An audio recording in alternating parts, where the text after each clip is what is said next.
Good afternoon, everybody. I hope you're all doing fine. Kansubiranti abali mu Uganda muli mukwenjoyinga akasana abali London akasana kasusse sifa wakagala leero ne mukama katuwadde n'akasawa kalaka mukama katuwadde mu bungi bwako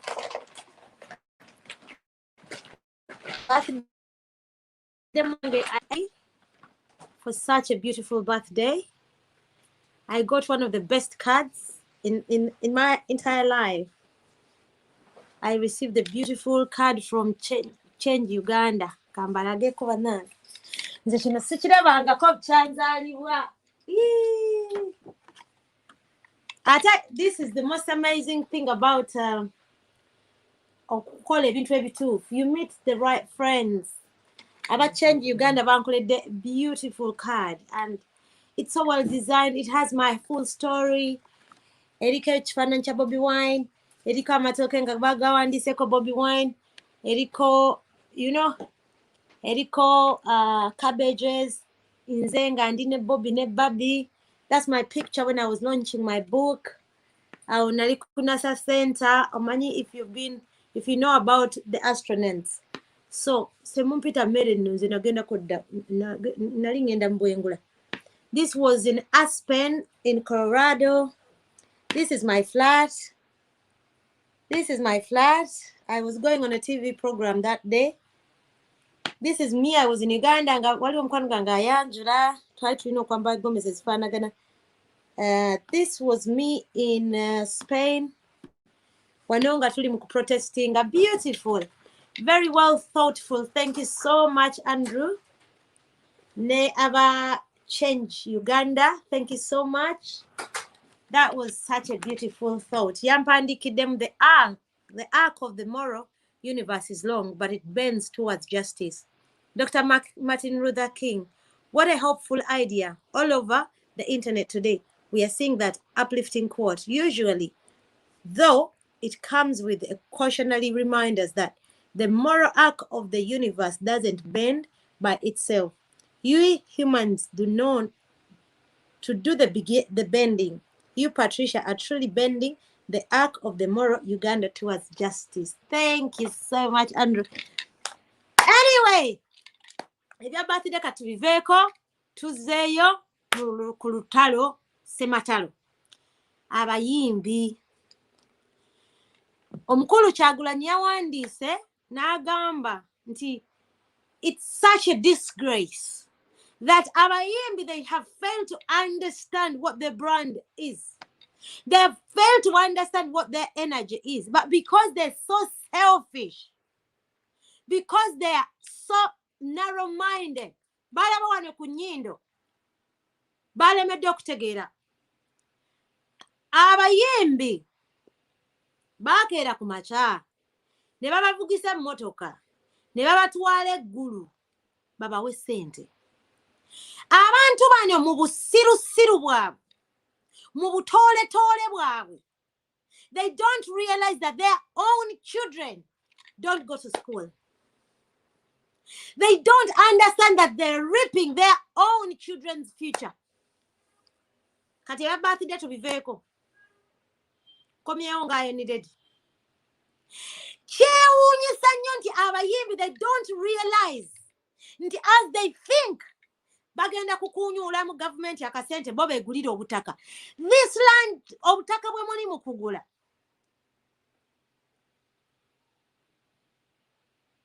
obutaka bwe muli mu kugula bali mu kuripinga your own children's future. Ate abayimbi bonna bali ku listi, bonna balina abaana bonna. None of them doesn't have. Tekuli ku bonna basirusiru abo atalina mwana. Bali mu kuba distracting. Chameleon is my personal friend. Ali mu kuba distracting abaana be bali mu America basoma. Abakutte, abavuluze, abasimbudde, abakutte. Chameleon, you're my friend, but I'm going to tell you, I'm very disappointed in you. The energy you are building the brand you are is the same energy you have used to distract yourself. Newe sula weka. Chimana mu amaanyi. Kingi saho ina abaana. Abaana bamwe tebasoma. Baba wadde 58 billion. Mwabadde musobola okugamba Salim Salem, do you know what? Totuwa sent. Gula chi? Mugule 58 million. Billion si million. Billion atano munana. Mwabadde musobola okugamba Salim Salem omanyi tugule vaccine, abantu ba vaccinatingibwe, tuddemu tukole ebivvolo. Because obusente buno bwe bali mu bagabanyako, bali mu bawaako obuswazi. Tukole ebivvulu twekolere. Embaga ziddemu. Nantongo Sophie oli muyimbi wa mbaga. You have the capability buli Saturday okugenda okuyimba okwanjula. It is more sustainable for you. Gwe sindi sanyu. Sindale. Olina abaana batasoma. Batudde waka. Naye because muli selfish, mwagala kugula bumotoka, mugende ku Snapchat, mwefuula ab'ekitalo, mugule obw'oku maaso, mugule gana amabandiko agaviiri, mwefuule nti, oh, we are the ones, we are a brand. Brand etalina magezi. Who are you? I will not spare anyone. Kakati baba kutte, oli simanya Kin Kalisa, n'akwata diiru ya 58 billion, mbu mugende muyimbire nga ku TV ebivvulu. Because they are controlling you. Bagalera baba controlling, baba salirawo nyimba kize mwina okuyimba, baba salirawo sawa meka. You guys, you're celebrities for heaven's sake. Look at what Diamond Platinum is doing. That boy has turned into somebody. Le babana abatoba Wizkid. They've turned into somebody because they know what they want. Because they understand what their brand is. But because mwabana Uganda mwasalawo ba simanya brand White Brian wajanga abeti 72 one wajanga abasiri waza. Why don't you turn up and become who you are? The brands you are. Because of your self-destruction and greed. And greed. They are not naive. They know what they're doing. But they're going to pay for it. It is that simple. Mugenda kubisasulira. Bali ba Abitex ababa siriwaza. Baketi. Baba genda kubakunyulanga munga baba kozesa. Nga batudde wansi webati. Because Keti si yazimba stage. Ayina abagimuzimbira. Abitex si yazimba stage. Yaba tudde wali nga akuba biragiro. Mwenga mudda ku stage nga muwogana all day, all night. All day, all night. Kakati kambabuulireko bana Uganda. Tewali agenda kuddamu kuyomba nammwe. Sigenda kuddamu bagamba nti boycott. Mwe mumanyi. Naye mujjukire nti bana abaana bali mu kukozesa sente zammwe. Ez'omuntu wa wansi. Ze baliko bazannyirako, ze bagenda okugulamu emmotoka, babeeragireko, ate mwe muddeyo mubazibawo again. Wabula abaana bammwe batudde myaka age. Emyaka ebiri abaana tebasoma. Abantu bano singa si basirusiru.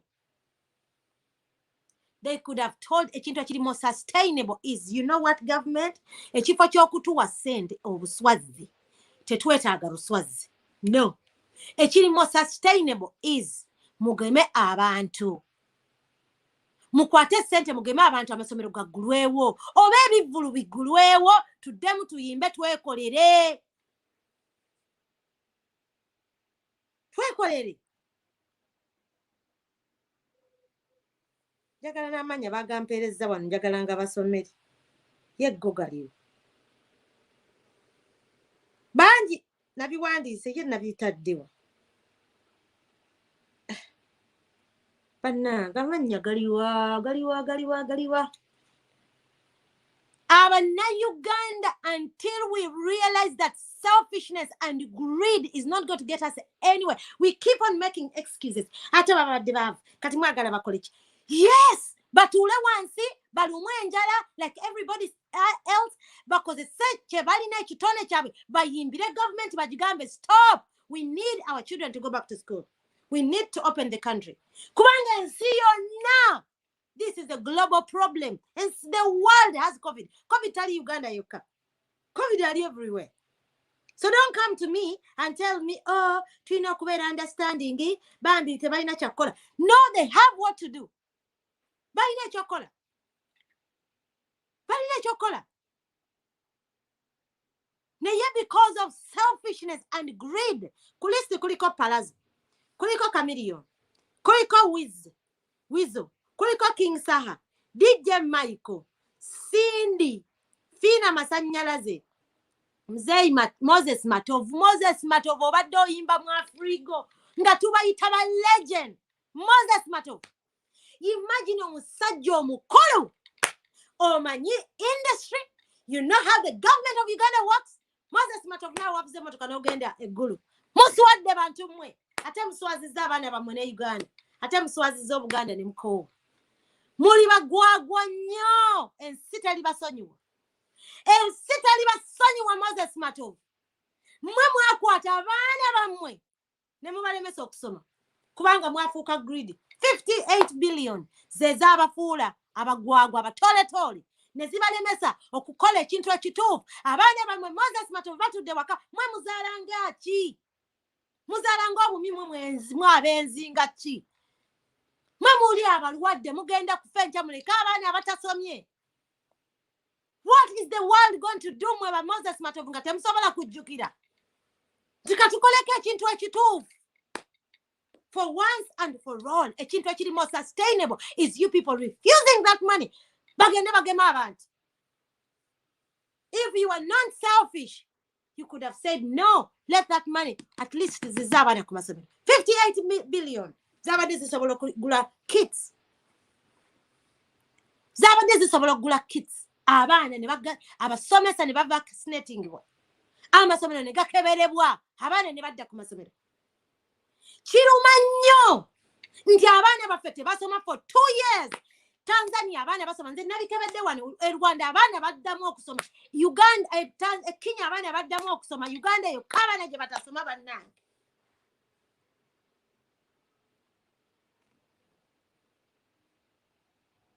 Abaana amasomero ensi endala abaana basoma. COVID tannaluma Uganda yokka. COVID ali everywhere. Kuliko Moses Matovu, kuliko Fefe Busu. Fefe Busu ate gwe wammazeemu amaanyi kubanga ate gwe oli mukoddomi wa Nubian. Nubian yakava mu kkomera okumala emyezi 6. Kaakati Fefe Busu okujjako obugwagwa n'obusirusiru gwe paati ki gy'otalaba? Which part? Because you're selfish mwagala gula bumotoka. Bulawumu. Musobole okwefuula ab'ekitalo ku Snapchat. Ate gwe Fefe Busu kankuleke kuba olina mwana muto. Ronald Mayinja oyo ye mugwagwa. Ziza Bafana, Manager Jemba, Ragadi, Big Eye, Lily Puzzle, Abdumulasi, Sophie Nantongo, Karo Kasita ne Billy Kasodde. Kuliko n'abalala. Bebyo beninawo for now. Mujja kugamba nti tubaliko. Era mujja gamba nti akakazi ka Patricia nze sitya mpalana. Sirina gwe ntya. But as long as you're wrong, you're wrong. Tugenda kuyita ekikyamu. Bino tebikyali mu bya mikwano. Ng'ensegwawo.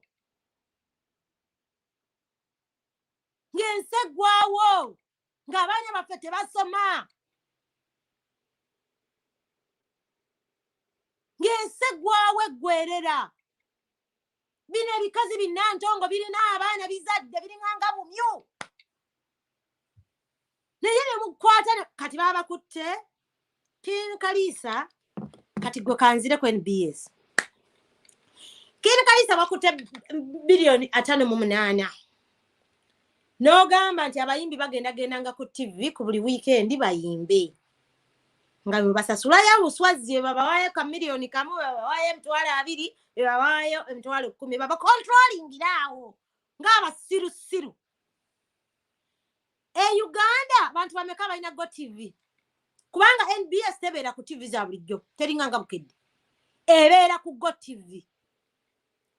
Mama wange w'omukyalo, how is she going to afford?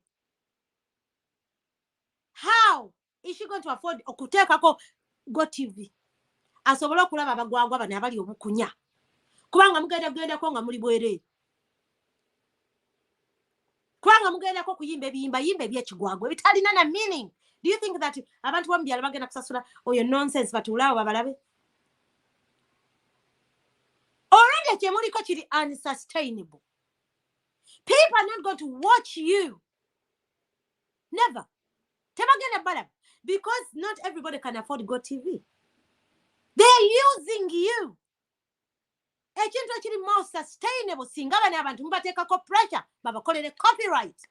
Musobola okubeera nga music wammwe asobola okubeera nga atundibwa abakolere kasente.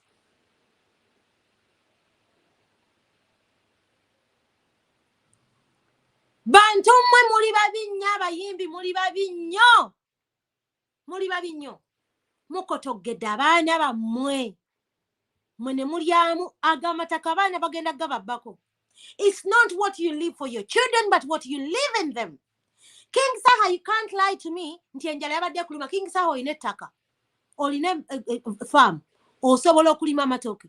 Olina emmere mu lusuku. You would have stood. King Saha wabeera tubonga naawe era woyimba n'ojja n'obuzaabuza abantu. Buli ewali ekikwekeeto ekyokusabiriza King Saha tobulawo. Why? Ate temutawaana Queen boxinga. Nja kubavuma. Temutawaana. Buli ewali ekikwekweto King Saha tobulawo. Wewa Brian White waliyo. Buli ewali ebikwekweto ebyokusabiriza. You have been singing, you are a talent, you know what to do, ozimbye ennyumba nnungi, olina olusuku, kiki ekikusabizisa, ogenda kugwa ku ttaka with nothing. With nothing. Naye ennyumba ojja gitunda kubanga tugenda kubakolamera. Ebikolima by'enkoko tebitamunye naye kamunyamala n'afa. Kamunyamala n'afa bantu mmwe. Muli babi nnyo. Mukotogedde abaana bammwe. Because you're not going to lie to me that abana bamwe basomera mu international schools. No. Abana bamwe bali waka batudde. Bali ku mupiira bazannya. Bali na kuzigemu bazannya. Mwe muli mu kunywa njaga. And you say that, do you know what? Feka twevugire emmotoka. Gende eggulu tusabirize. Abana bamwe, they don't go to school. What is the world going to turn into simply because mwakwata bu million 10 ne mulyako kemulidde ne mugulako bulawumu emmotoka teri sustainable because enja egwa ku accident negwawo obwo obutaka bwe mugula obuba wuuba ne selfishness yammwe because you want to show off that tuli bakabi naye abaana ba Diamond Platinum have turned the music industry into something. And guess what bagundi bani abana abantu beggane obuwunga babukutte ne babuzaayo ku kiroole ne babugaana wadde enjala yabadde baluma bagambye temutusinikirako mannyo ebbula ly'enva terituliisa kamunyi babigaanye. Why can't Ugandans get into that culture? Why is it always me? Why is it always me? Why? When will Ugandans wake up and say that we must do what is right? The government has spoiled. Yes, you politics yeri mu kuvuga yevuluga Uganda. It is politics. Munyinya nyole nga Bobby wabuuzizza. Salimu Sala akwataganira wana music industry. Nakibuuzizza ggulo. Salimu Sala akwataganira wana music industry. Apart from coming to destroy you. Kakati yakutte ekikosi kya Chameleon nakisalamu. Era mubeere mu distraction y'okulwana. You will never associate as Ugandans. Temuli joining hands to work together. Temuli workinga. Era mwesudde mweka. Ate tewali abalozi. No one. Kubanga tewali abavugisiza motoka genda ggulu. Mwe temwebuuza munoobala n'ogamba I need to look a future ahead of me. Mate musobola kwebuuzaamu n'ogaana ye bagenda kumpa million 5 because baba wadde billion 58 ate King Kalisa tagenda ziba ekinene nnyo agenda bawaako million 5. Kakati wamala bawa million 5 then what? Munyweko omwenge mukoleko ebyekigwagwa zigwewo wezinaamala okuggwawo and then muddeyo era enjala ebaluma. Kakati what is more sustainable? Lwaki temugamba abantu bano nti bannange ffe tetwagala ssente twagala bagema abantu ebivvulu biggulewo tuddemu tukole twakolere. You can work for yourselves. Kubanga King sa wajja tolina kyolina. Nothing. Chameleon, you're my friend. You started music with nothing. Music has built you. It has created you. You have a talent beyond reasonable doubt. All in that talent, Chameleon. And that talent can sustain. It has sustained you because I knew you before we were even 20. And the music industry has sustained you. It made you into a big band. Chameleon, kankusomeseyo. Olina capability esinga ba Diamond Platinum. Esinga banabana be Nigeria bonna bayimba. You have that talent beyond reasonable doubt. Now your saze can self-destructing and esulenze ka. Chameleon sawa zino wandi badde ogamba fine banku ba kalulu. 2021. Let me strategize myself. Kankozese talent yange jennina entono ne following jennina eyabana Uganda ngabe obuwunga mu Kampala through people, through donations. People can work with you. Kubanga Ugandans are very generous people. They can work with you. Ono mwana Joel Senyonyi, speaker wa NUP. Yabamu Bakaluka 2016. Today he's an MP. But he realized that fine, TV ngivudeko. Let me go and strategize myself. Neyete come in right place at the right time. Today he's an MP. Chameleon obadde ogenda retiring as a mayor peacefully. For once wandikozeko ekintu ekituufu. Nogamba abantu bagamba sisobola. Nganze abantu bakeera ku machane bangamba Patricia ba politics abiri mu kusaga. But I said I am going to prove to people that I can do it. I will prove to people that I cannot kugenda 17. Never. Over my dead body. And I prove it. And I prove it beyond reasonable. Chameleon obadde osobola okugamba abantu, I will prove to people who keep on saying Chameleon is Chameleon Nawolovo, my name is this, kanyimirire. Because my friend Joseph sente zibakwade tezikumala. Wali olabye ku sente, you have seen money. Wandi yimiridde newe strategizinga. Naye obwo busente bakuwadde ku distracting my brother. And you're going to go down. Kakati oli mukuwandika buli lunaku post si bali watwali. We were there. We are the ones who made you my brother. Bali wafaba ku building. Faba badde bakulaba emyaka gyonna. So don't ask us jetwali because tubaddewo naawe. Please don't be silly. This is not the time. Sonyiwe. Temutumanyira.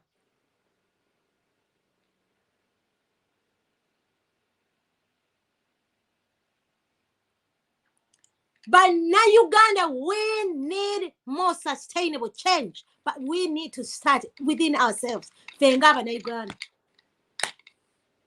Na yaba na Uganda tuddemu kintu wetutuuke wantu ng'ekituufu tukyogereko. Ekikyamu kyogerweko. Simple.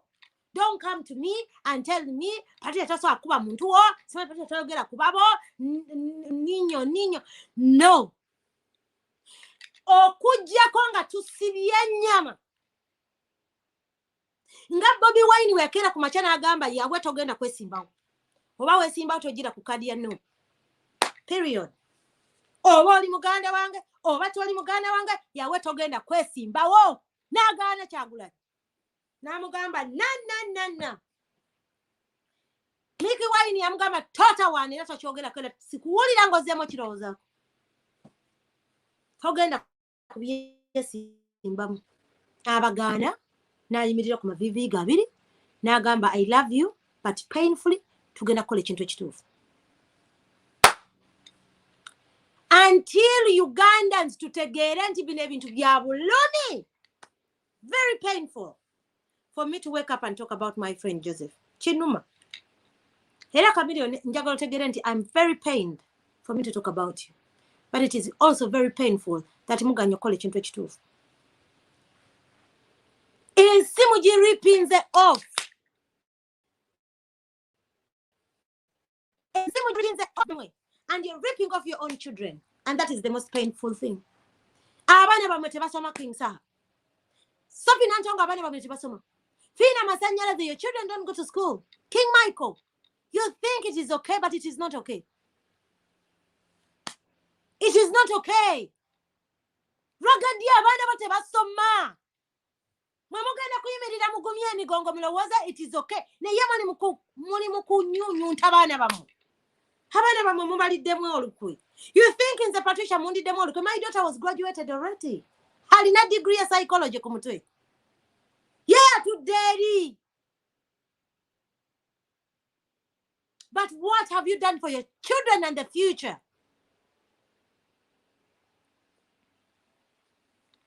Omwana wange owokubiri ali Bungereza ali ku ssomero saawa zino wenjogerera. She's at school. Namuleta Uganda, COVID webatandika ati ate simanya butasoma ne mulinyisa ennyonyi weku n'akomawo eranda. So the sand bade sogera ku kintu kino. But why am I so bothered? Because of the future of the generation. Because Monica ne wana asoma emirundi 10 nga banna bamuliranye tebasome tekina kyekigenda muyamba. Kubanga bajja kumubba. If a country does not create sustainability, if the country does not build fairness, what happens? They will come and eat you. That is what South Africans have done. Because of South Africa, a big space between the poor and the rich. Now the poor are saying, no, we are coming to distract you. Mamula was as in Ensirwa Chizigabo Bumwan. Nalinga nebuza nti lwaki batuwa obumwanyi. Why? Because they need to keep us eating.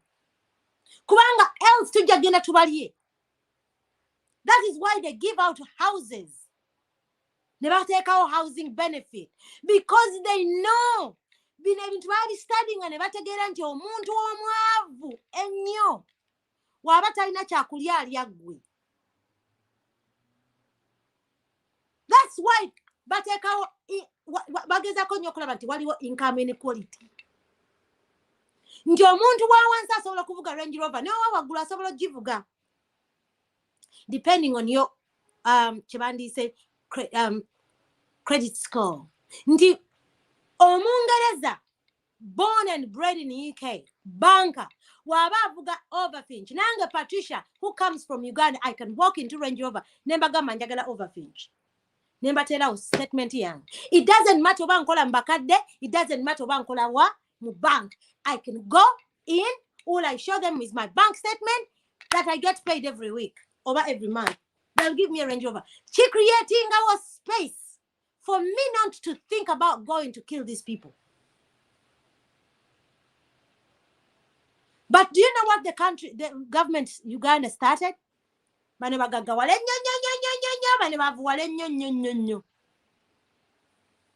know what they do? They eat you. Kakati babagambe fine mwamutule wali mwamulye kyemulya mukwate 58 billion between 100 of you 58 billion mwamutule awo abana bamwe tebajja kusoma. Mwatemu kitunuulidde in the future. You're not looking at 2028. Omusajja we Rwanda yawandiika last year. Naye nga bo plan yaabwe ya COVID-19 eri paka 2026. That was their plan. That is their plan. Baba planning ahead. Abe Rwanda. Rwanda is not the most clever country. Neighbor already minister wabu or planning yawandiika dda structure ya 2026 on COVID-19 kubiyama somero. Do you know what they did? They bought taps. Ne bagula buli somero ne baliteekamu stations 30 ku masomero. Buli somero ne bateekamu different stations z'amazzi okunaaba sanitizers ne basiteeka mu masomero.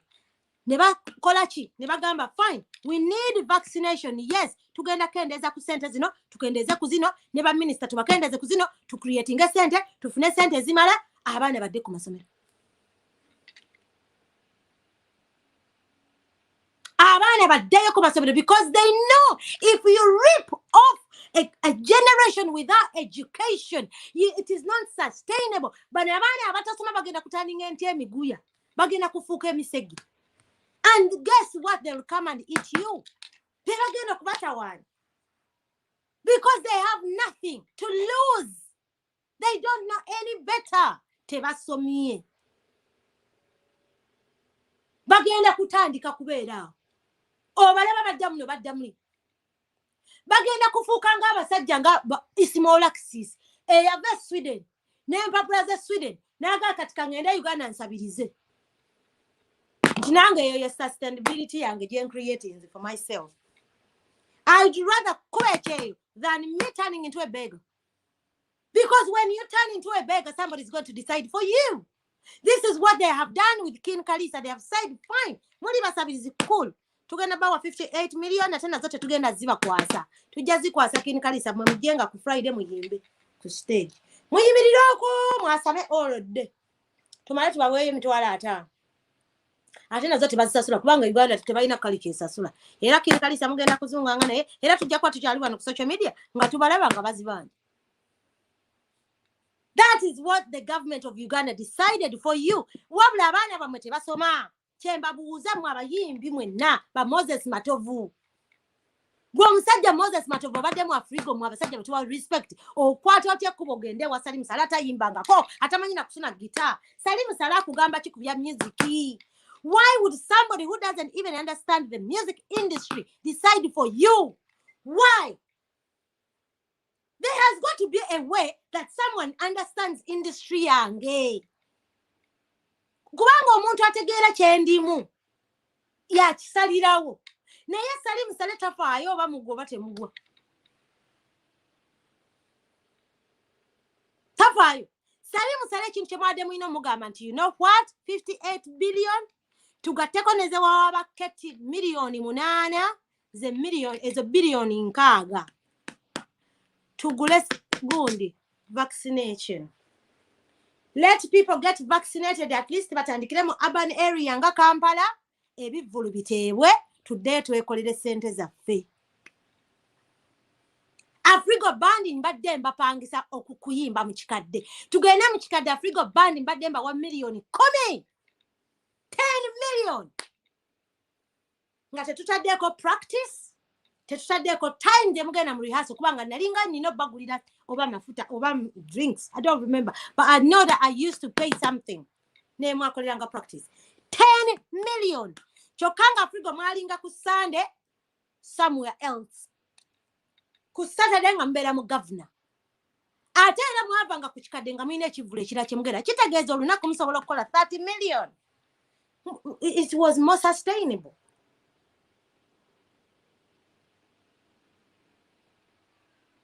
It was more sustainable. So what do you do as you men like Moses Matova, Sajja Abakulu? You sit down with these people and tell them that, you know what? Sente zotu zagala. Erecho tekiriko kulimba. We need this money. But now, right now, chetuliko, abana bafe balika tebasoma. Zembadde nteesa. Mwami Salim Sale. Tugule sanitizers.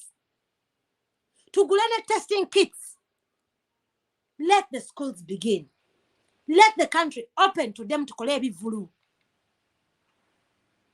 Tutandika ebivulu because when Rwanda ni bale wali Victoria nzigulu. Zikola ebivulu byaddamu ne next week bironna bidoko down bagaye bagenda bigirawo ddala. And certainly because the world moves on economy, and what is economy is for you to work for yourself. Don't listen to this stupid baby cool talking. Economy. Tomanyina economy kyekitegeeza. Economy is created through activities. Economy is created with money, but not giving you some handout for you to go and eat. Kwanga sente zokusamula buto tezidda. That's why they tell you mwabayimbi wemba mukoze kusente mufuneyo ka business, side business, create kubanga timulabide ku COVID.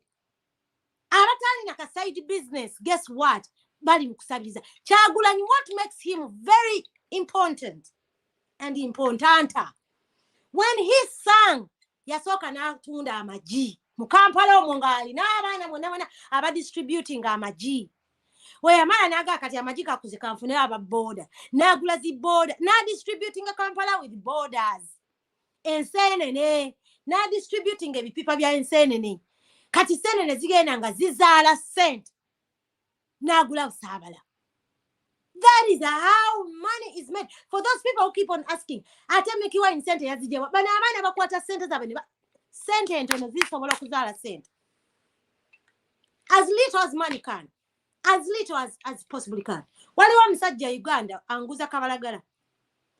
So I got very intrigued. Ne mubuuza. Nengana natandika nno kutunda kabalagala ku kkubo.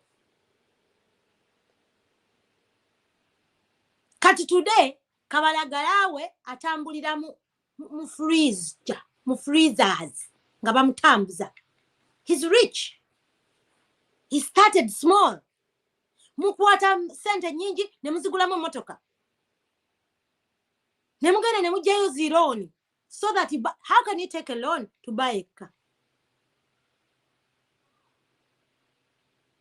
But now Uganda namwe abayimbi, you have disappointed us and you should be ashamed of yourselves. You must be ashamed of yourself and do not come here and start saying, oh, temutuwogerako, ninyo, not tujja boogerako. Kubanga sente zaffe ezamuwa omusolo ze muliko ze musinikirako amanyi. That is the money. Sente zaffe ez'omuwa omusolo ze muliko ze muzannyirako. Ng'abaana baffe abato, generation yento, teri mu kusoma. Muli mukotogera abaana baffe. Mumulyemu akatini ke muliddemu. Muli mukotogera abaana baffe. 58 billion. Gatako 58 billion.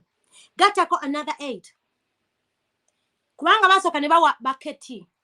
Ba promoters, ba Abitex.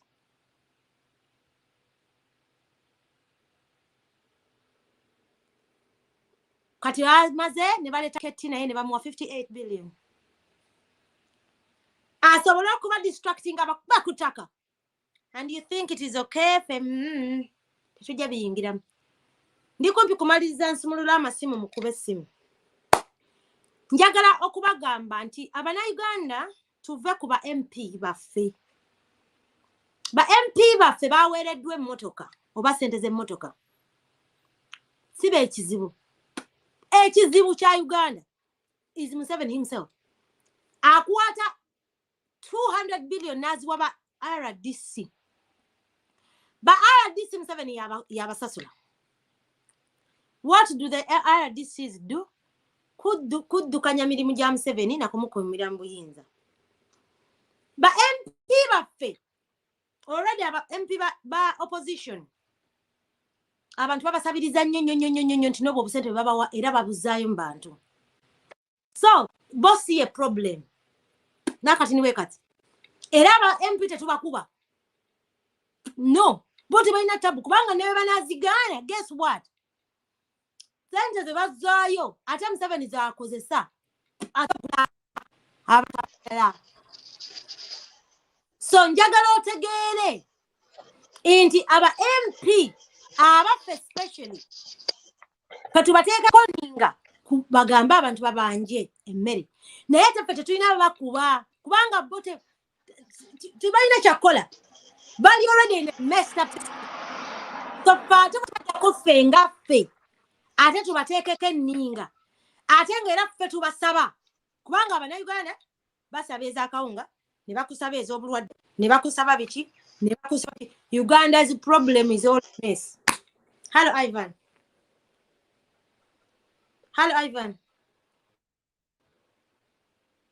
Hello Mchalapat Mukono. Hello Mchalapat, happy birthday. Thank you sir. Hello Tompulira. Kwa nkuwulira. Webali kuweereza mwannyinaze. Kale sir. Njagadde nzije nkusaleko kayala wano nange kunyongere okuteeka ketoffaali ku nsonga ezo ezigenda mu maaso. naye namusiza nnyo mwena abatuwuliriza abatulaba mwebale kubeerako mwebale kusharinga mwebale kugoberera so kati nja kulinda gwe munnange ompe platform kwoli nnyo ole kuuza ku bantu tubadde twogera ku bayimbi be walabye abasazeewo bagende bo balyemu ezakabalagala abaana baffe nga tebasoma awo bogendera maaso kakati bannayuganda nziramu okubalamusa mwenna ekintu kyenyinza okubajjukiza nti tuli mu lutalo luno lutalo njagala emyaka egiyiseekawo nakola program about art ne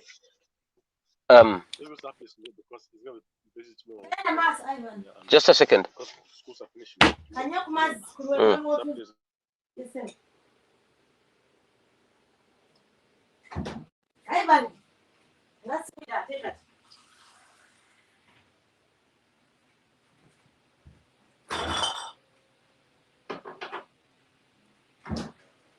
Kali Ivan doza network day you know the same. So what we're trying to say.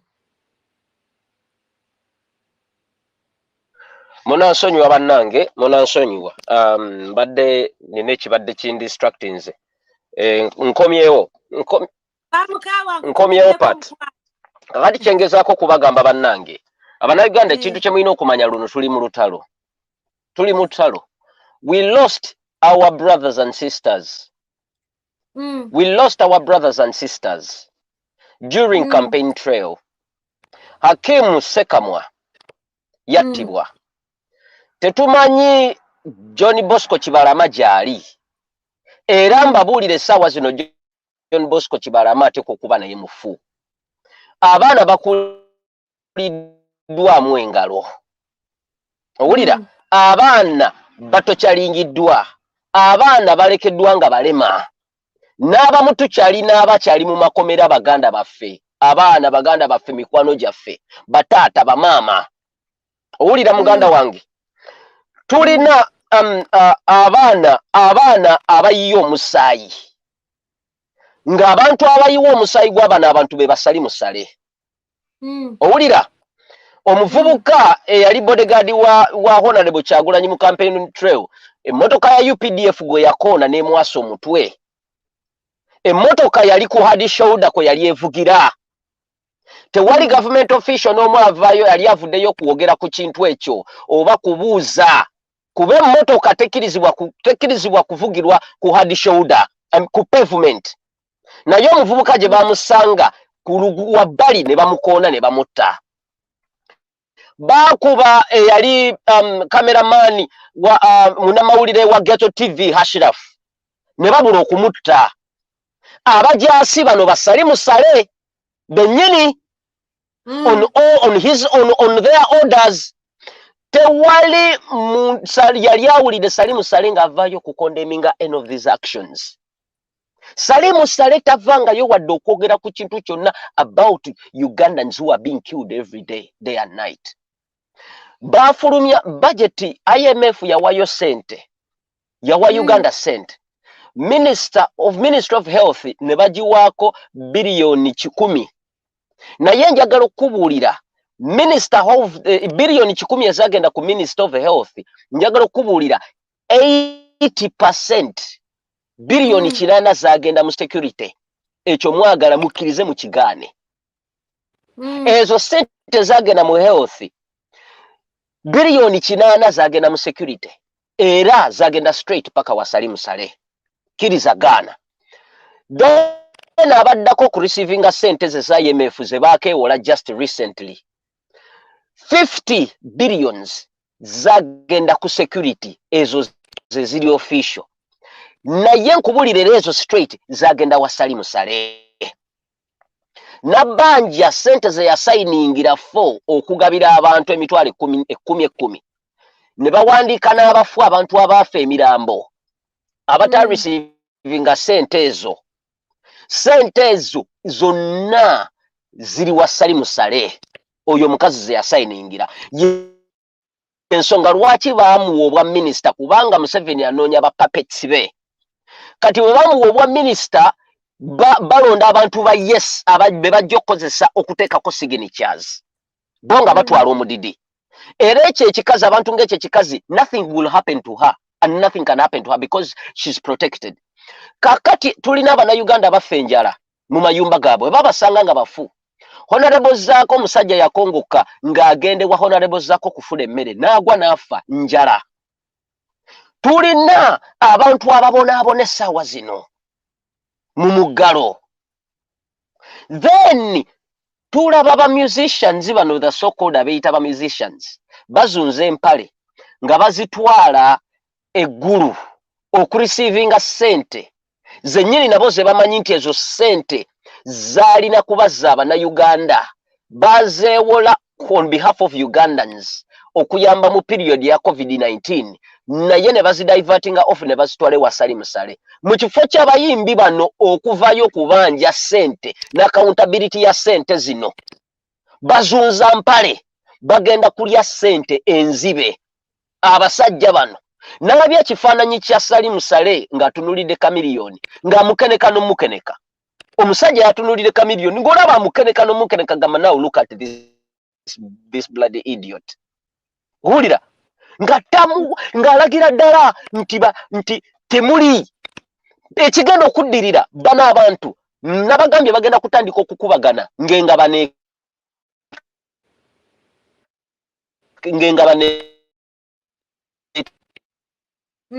tabuse network Ivan kubanga bo bano abantu kye bakola bamakinga sure nti basooka ne babakuba ne babakuba ebifaananyi they do best babayita ne bamakinga sure nti babalala beega bannayuganda babaveemu ebimyuziki byabwe tebiina kye bigasa ffe bannayuganda nze sibiwuliriza tebiina na mulamwa kati nga mpuliriza myuziki wa Fefe Busiru akuba myuziki ki okugjako kwogera obwogezi ng'owuliriza tebalina na myuziki gwe bakuba ekitegeera bano abantu Basiru balina advantage nti balina eddoboozi yensonga lwaki nze I respect people like Aziz Azyon abavaayo n'ayogera n'asigala ku kintu kye people like Aziz Azyon people like kana kavubuka bambi Young Mulo kavubuka kasalawo ne kayimirira ku kigambo kyako mwe mulowooza bobo balina ssente mpitirivu tebaagala ssente so bannayuganda these idiots are coming to England to perform nkubiriza bannayuganda mwenna okuboyikotinga abantu bano tubaboole tubawalane n'okubawalana n'abantu abali close nabo n'abantu abali close nabo ne famire zaabwe zonna.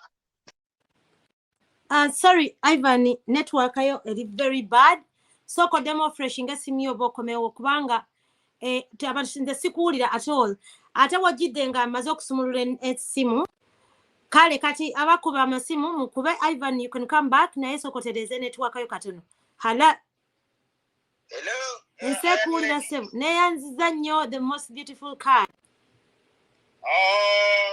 bosinga ono Andrew ano elandani dayo kumulamwa kakati olwaleero nzize nga ndi mukaka mukulina amawulire ga ssuubi yesebo abalina bayibuli mu ssaawa yammwe mujja genda mu Isaiah chapter 22 yesebo bwe tutandikira ku lunyiriri olw'15 ngenda kuluyitamu mangu ennyiriri nga 2-3 abawuliriza buli omu yeeteerewo erinnya ly'ayagala olunyiriri olw'15 buno bwe bubaka mukama bw'asindika eri Museveni eri Sali Musale eri buli muntu alina ssente zaffe okuva mu kittavu kya gavumenti yesebo This is what the Lord Almighty says. Isaiah 22 chapter 22 verse 15. Go, say to this steward, say to this Salim Saleh, say to this Museveni, to Shebena the palace administrator, what are you doing here, and who gave you permission to cut out a grave for yourself here? Hewing your grave on the height and chiseling your resting place in the rock. But Museveni never knew kati batandise okuteeka obukadde bwabwe ne wetunaabaziika naye Mukama abagamba ani abawadde olukusa okulowooza nti muli baakuziikibwa mu nsi eno. Bwe ngenda ku lunyiriri olw'e-17 be aware the Lord is about to take firm hold of you. Mukama ali kumpi banyweza, and he will haul you away to mighty men. Agenda bakwata abakanyuge wala wala kyakulanya jja. He will roll you up and tightly roll you like a ball and throw you in a large country. There you will die, and they will be, and the chariots you were so proud of will become a disgrace to your master's house. I will dispose you from your office, and you will be ousted from your position. Obubaka butegeeza nti oyo yenna alina ssente z'abantu ng'azoonoona, ng'aziyiwa n'abantu abatono ng'abayimbi okubuzaabuza entambuza ya ssente. Mukama Katonda tatudde era abalaba, era temubeera comfortable. Ezo emmotoka ze muvuga ezivuga obugombe, Mukama agamba agenda bakanyuga. Naye lwaki ngamba bwetyo? Mujjukire Idi Amin, mujjukire Obote, bannange ebyokulabirako bingi. Salimu Sale, ebyo bijubisa bya bwerere, abo tebatulumya mitwe. Tayimu yaabwe eweddeyo era bagenda. Kakati ku ky'abayimbi, abayimbi abo beegendereze kuba Uganda bagifudde Congo.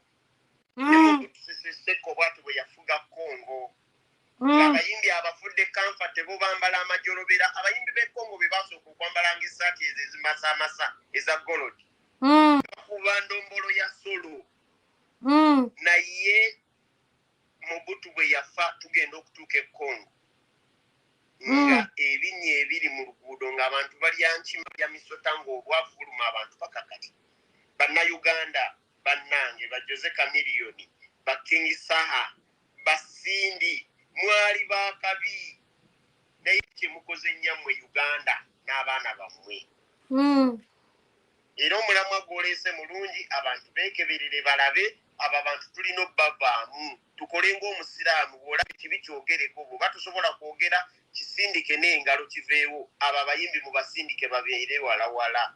Webale nnyo, webalire ddala. Kale so tweyanze.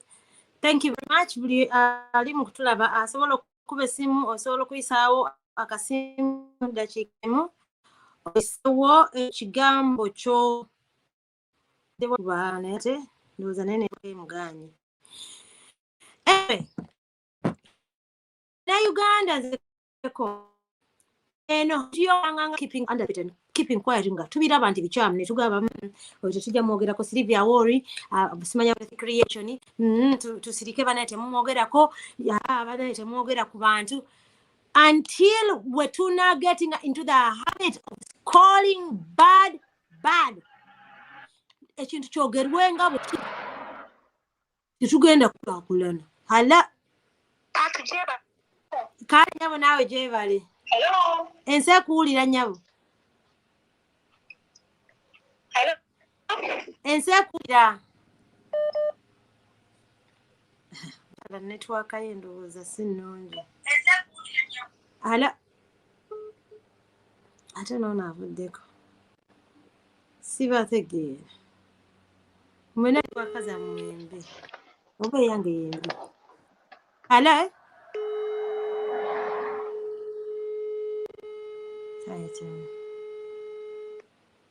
Museveni ajja kugenda, but it's gonna take Ugandans.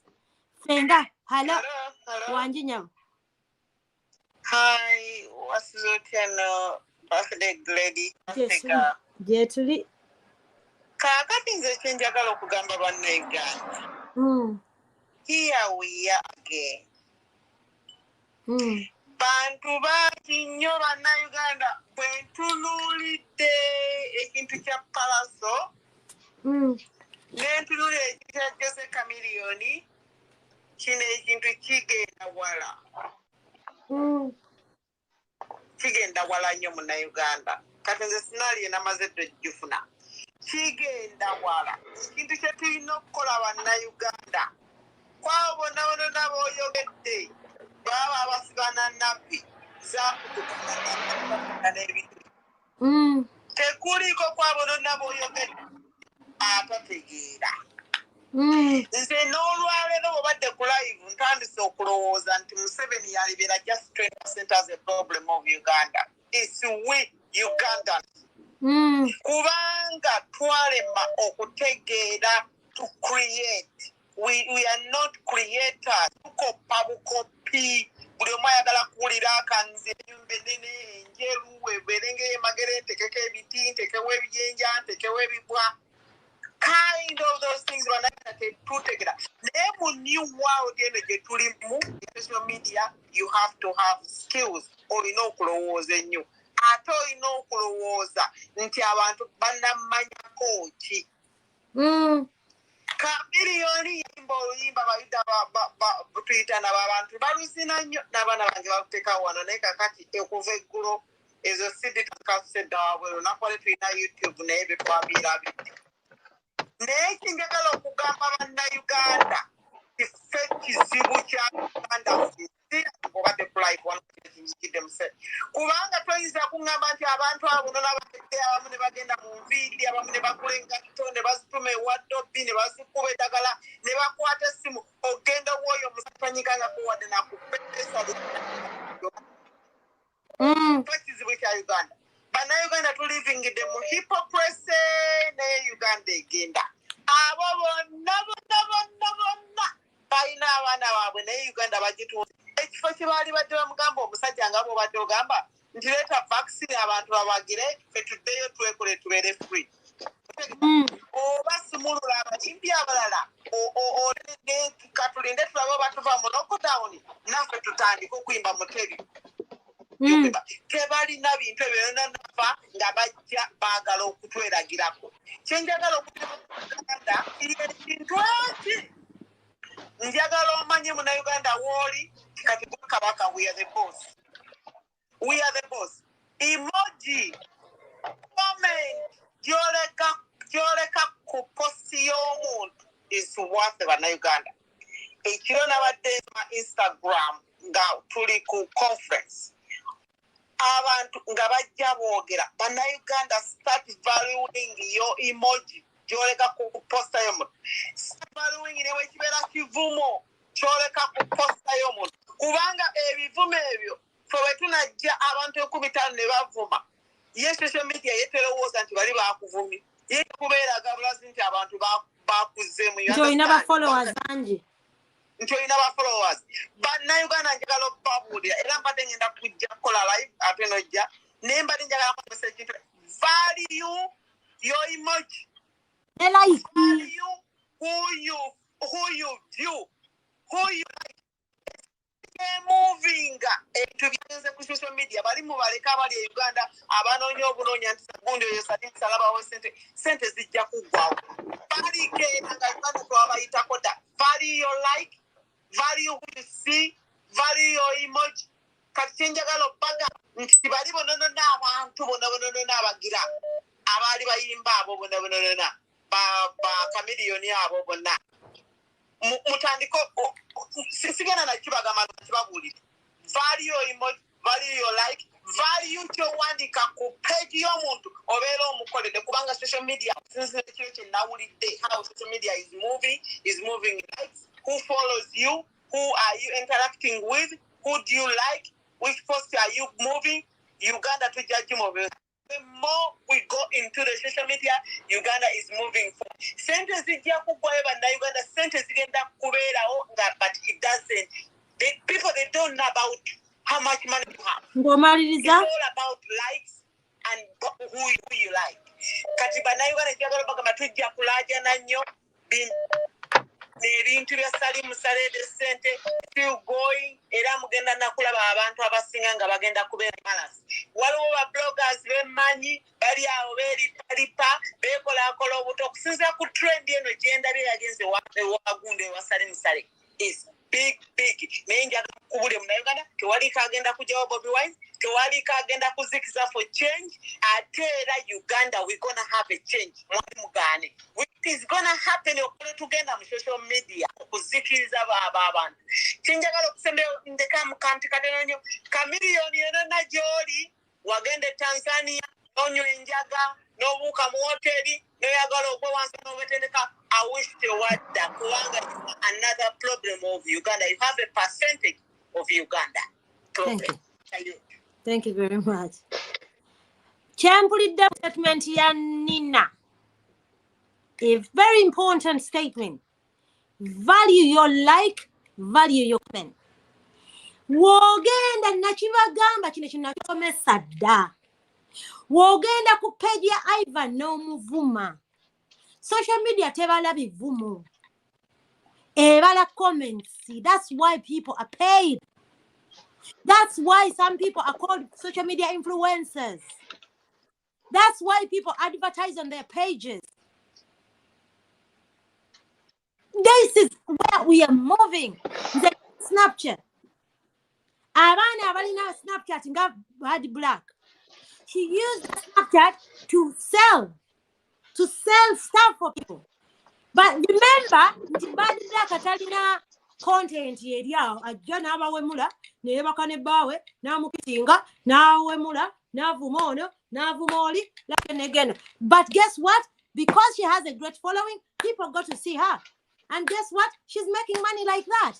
I have been saying this again and again. Stop going to people's pages to abuse them. Muyingiremu omutima ogwesonyiwa ebintu.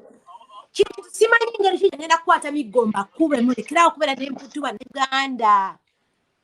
Wogenda ku page yoli okumuvuma y'omufuula relevant. What is going to make the people and more painful is for you not to go on their page, don't like their page, don't abuse them. Mubaleke. Page zibatulirire. Zife. Simple as that. Hello? Hello? Yenyam. Kuweereza ggwanga. Kale nyam. Yes. Kati nze enteesa yange Yenyam. okujjako ng'omuntu wa wansi ategedde obuyinza bw'alina ku ggwanga lye Uganda. Yenyam. Nti ffe tulina okwerwanirira okununula eggwanga lyaffe. Buli muntu yenna abenefitinga mu gavumenti oba muyimbi oba kikitayi agenda kutulwanirira. Yes. Agenda kusigala nga yekkusa yekka. Naye buli nteekateeka yonna ejja mu ggwanga enyigiriza abantu ba wansi. Owino akola mu owino gw'atunda kyali gw'alina kasaaluuni buli kintu kyonna kinyigiriza abantu ba wansi. Yes. Abannayuganda be bataazuula bategeera ekintu ekyo nti be balina okwerwanako nga bwe batunuulira ba MP batunuulira bakamiliyoni bagenda kutugasa. Patricia one time nawulira nakabirwa omukyala gwe nali mpa ekitiibwa omukyala omukulu atuludde mu myaka ng'ali mu kuwoza nti Museveni yazudde amafuta ge kati mwagala agende. Ekyo kiyisa mu kamwa. Amafuta ga Museveni.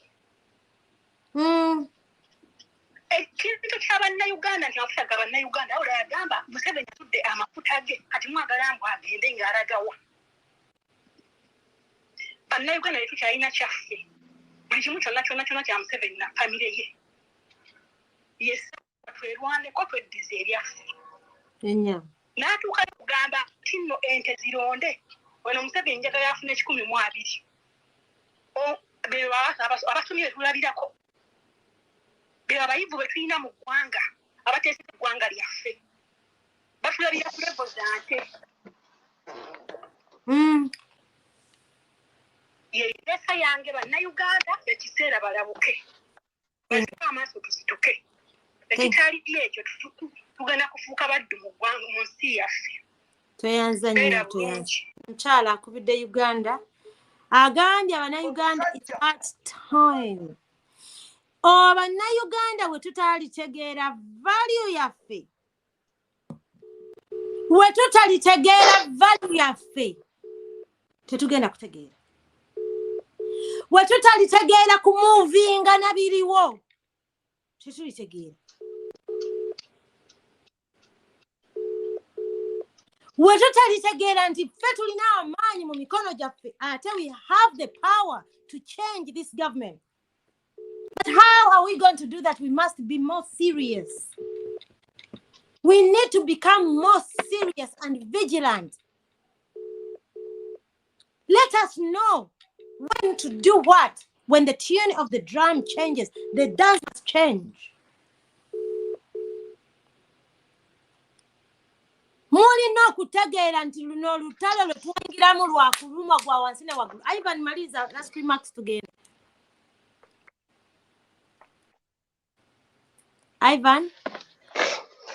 Bannayuganda njagala okubajjukiza nti mulina okukimanya nti luno olutalo lwa ffenna lwa buli omu, buli muntu kinnomu olina ensonga zo lwaki wayingira mu struggle eno era waki oyagala Museveni agende n'abasajja be. Obuzibu bwaffe mulina okukimanya nti Museveni newankubadde bingi ebigenda mu maaso, Museveni ataddewo bingi nnyo diversions nnyingi, kino tuze tukibasomesa ebbanga lyonna. Buli activity gye mulaba ku TV oba ku social media, that's a diversion. Omuliro gwe mwalabye kamwokya, ogwo omuliro gwabadde intended. Bino eby'abakamiliyoni era bano abayimbi okugenda okufuna ssente wasali musale, mwe mulowooza lwaki immediately nga baakagendayo babakubye ebifaananyi ne babiteeka all over ne babisharinga ku social medias. Sibo be babakubye, naye Sali Musale yennyini ye yabakubye ebifaananyi. Abasajja be nababaga mu bisuuleyo nga baagala be exposinga because that's what they do best. Naye tebagenzeeyo nti no bagenzeeyo basanyuse nnyo babawadde. No, bandikikoze in secrecy. Naye immediately nga bakatuuka babakubye ebifaananyi ne babisaasaanya. That was planned. Yokitegeera. So kakati kuteekawo kavuyo kwonoona okitegeera kwonoona nga nesse kati nno mbabuliraga Katonda ne ssente ze babawadde bagenda kutandika okulwana kubanga teziriiyo. Baba exposinze babalaze nti babawadde ssente naye tebabawadde ssente. Era ogenda kulaba entalo kubanga that's their game. Kati n'olutalo olw'okulwana nga batandise okulwana ng'engaba neekya egaanye nalwo ate tulusaasaanye ku social media all over. Bino ebintu tuze tubisomesa Bannayuganda naye lwakubanga still tetuyinza kuvaayo ne tutayogerako ku bintu bino kubanga they plan their games and we are here to expose more. It works out in our favor newankubadde diversions. Kati olutalo olw'okugabana ensimbi nalwo lugenda kubera ku media in few weeks time from now. Naye tukyalina okubanja wiini yaffe Museveni yabba akalulu si ye mukulembeze wa Uganda. Ekyo tukimanyi. Kyagulanyi Ssentamu Robert ye mukulembeze omulondo wa Uganda. N'ensi yenu yonna gwemanyi. Tulina okubanja nabbanja ssente zaffe. Nkitegeera. Tulina okubanja Ruth Acheng. Tulina okubanja Diana Atwine. Tulina okubanja Mukamuhozi ssente za oxygen. Nkitegeera. Ebyo byonna weebiri. Twetaaga accountability ya buli ssente, buli penny, buli shilling gye balidde. Okitegeera. Kati bino ebintu tulina okubanja abaana baffe baganda baffe bali mu makomera be basibye. Tulina okubanja ne be basse. Okitegeera. We are not here to bootlick these people. We are not here to play around these people. Bano abantu bayiye omusaayi. Ugandans are dead. Abavubuka n'abawala abato balese abaana bamulekwa. Naye nga Museveni ne bano basali musale bano abasirusiru be bazanyirako be bassa abantu baffe. Kati kino ekintu bakikoze nga bagala exposinga beefula ababawo obusente bakubye ebifaananyi naye nga ne mu bibaasa temuli ssente. Bamale babisaasaanye eyo mission yaabwe ng'ewedde. Boom, social media yonna egenda kutandika okubuna ebyo. So, Abannayuganda mulina okukimanya. Museveni ekirungi ekiriwo kino ekintu naye Museveni akimanyi kiyiise kyagenda dda. Nabo bakimanyi. Waliwo ebifaananyi bya Muhoozi bye yeekubisizi bye baakubye bipostinze ne ku platform yange yagenze mu barracks emu eyo ku border ya Uganda ne Congo gye bagamba mbu basse abayeekera which was even fake kubanga bano abantu mutta mutya olaba batta abantu beekasesa bana Uganda ne balaga emirambo gyonna ne bagikuba ebifaananyi okulaga ensi yonna naye ne mutta abayeekera ne mutalaga wadde omulambo n'ogumu ne mutakuba kifaananyi wadde omulambo n'ogumu. So that was fake. Tewali muyeekera gwe basse wabula balina mission gye baliko. Kati Muhoozi yabadde alina emmundu which is unusual ng'agitadde wano agikutte ezo emmundu ezo SMG za SFC ze bakozesa to assassinate abantu abana Uganda. Abasirikale bonna abaabaddewo okuggyako ba bodyguards abakuuma Muhoozi abavubuka ba SFC nga emmundu zaabwe zokka ze zirina magazines. Abasirikale abasigadde bonna ab'oku barracks kye baakoze Muhoozi ng'agendayo mundu zaabwe zonna baziggyeko magazines. Era ebifaananyi mugende ku peegi yange biva mu Lusendege mujja biraba ng'emmundu bazisitudde naye nga temuli magazines.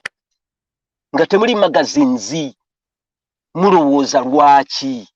Kati abana Uganda njagala okubazzaamu amaanyi nti ffe tukyagaanye okusituka naye majority y'abasirikale UPDF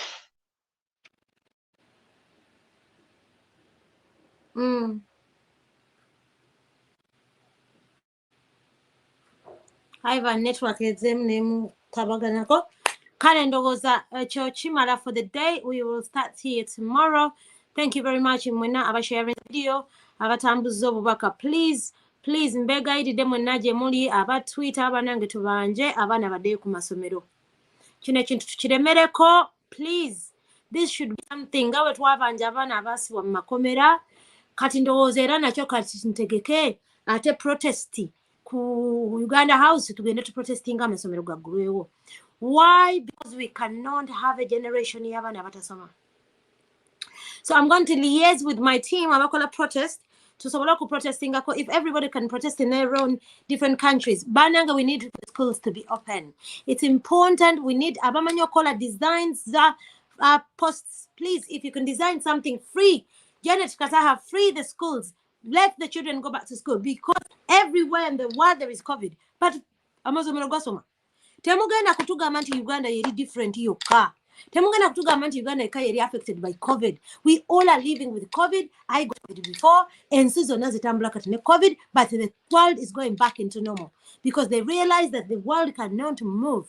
So mbasaba abamanyi okukola posts, mukoleye ku posts enene, tambuze, free the schools.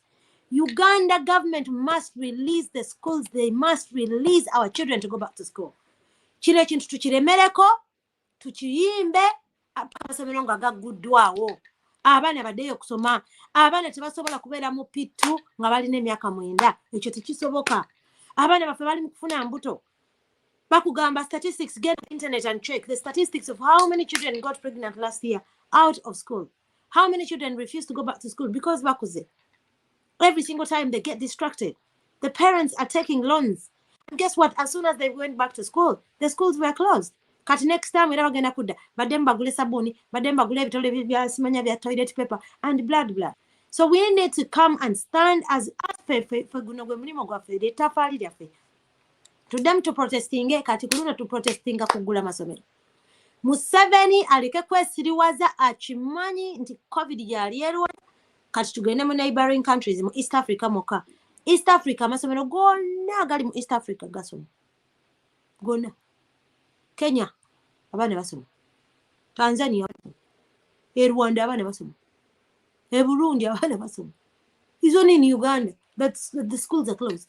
Why is Uganda extraordinary? Why kino ekintu tukiremerako free the school bate amasomero abana badde basome. Uganda can afford vaccination. They can vaccinate the teachers at least at a fee. At least bagamba basomesa we need you. Let them borrow the money from the NSSF. But collect vaccination. Then by testing kits. At least there was that about one for texting. Ne receipt. If anything, it happened to a call chupul.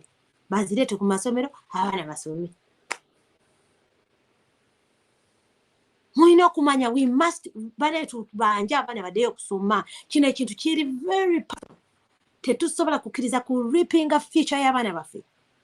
Yet bo abaana baabwe bali mu kusoma in private schools. We saw a minister saying that bo abaabwe bali curriculum yanjawulo. So tubanje abaana okuddayo ku masomero banne kino ekintu tukikubeeyo guno omwezi gwonna kye batulemerako. We need to tell these people to free the schools. Janet tugende tumutweetinga we need to go back into this. Tetusobola kukkiriza generation etasomye bannange omuntu atasomye kakati tell me can you figure kwanga kyasanga kyayogera she doesn't care about her integrity, she doesn't care about the way she thinks. Ekimugira oba we mudde oba akoze ete, she doesn't care. Why? Because she has not gone to school. There is a stage of butasoma bulumu okuze.